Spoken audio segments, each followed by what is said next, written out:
இனி வருங்காலங்களில் எந்த பெயரும் சாதி அடையாளத்தோடு இருக்கக்கூடாது என்பதுதான் நம்முடைய கொள்கை முடிவு. கடந்த காலங்களில் சாதி அடிப்படையில் சில தலைவர்களின் பெயர்கள் புழக்கத்திற்கு வந்து அவை நிலை பெற்று விட்டன.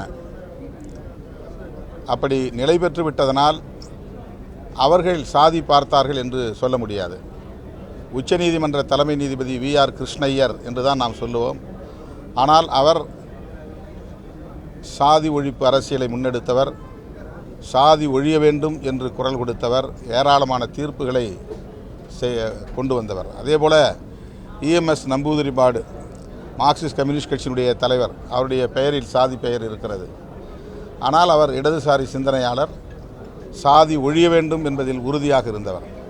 எனவே கடந்த காலங்களில் சாதி ஒழிப்பு அரசியல் வலுப்பெறுவதற்கு முன்பிருந்த காலங்களில் சில தலைவர்களின் பெயர்கள் சாதி அடையாளங்களோடு அழைக்கப்பட்டன என்பதனால் அந்த அடையாளங்களை நாம் இப்போதைக்கு அழித்து புதிய தலைமுறையினருக்கு அவர்களை அடையாளப்படுத்த முடியாமல் விட்டுவிடக்கூடாது.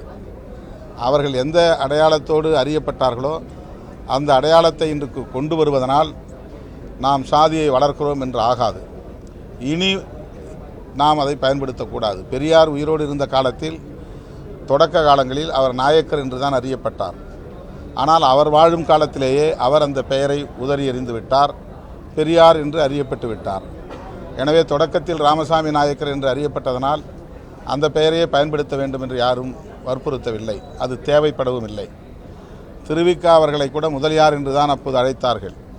காலப்போக்கில் அவரே அந்த பெயரை ஏற்கவில்லை, வெறும் திருவிக்கா என்று தான் இன்றைக்கு நாம் அறியப்பட்டிருக்கிறோம். எனவே அதை நாம் அரசியலாக்க வேண்டிய தேவையில்லை என்று நான் கருதுகிறேன். ஜிடி என்று மட்டுமே பெயர் வைத்து அவருடைய திருவுருவப் படத்தை வைத்து புதிய தலைமுறையிடம் கொண்டு போய் சேர்த்தால் அது மகிழ்ச்சி. அல்லது ஜிடி நாயுடு என்ற பெயரில் தான் அவரை அடையாளப்படுத்த முடியும் என்று ஒரு முடிவை அரசு எடுத்திருப்பதனால் அது சாதியை வளர்ப்பதற்கானதாக இருக்காது என்று நாம் நம்புவோம்.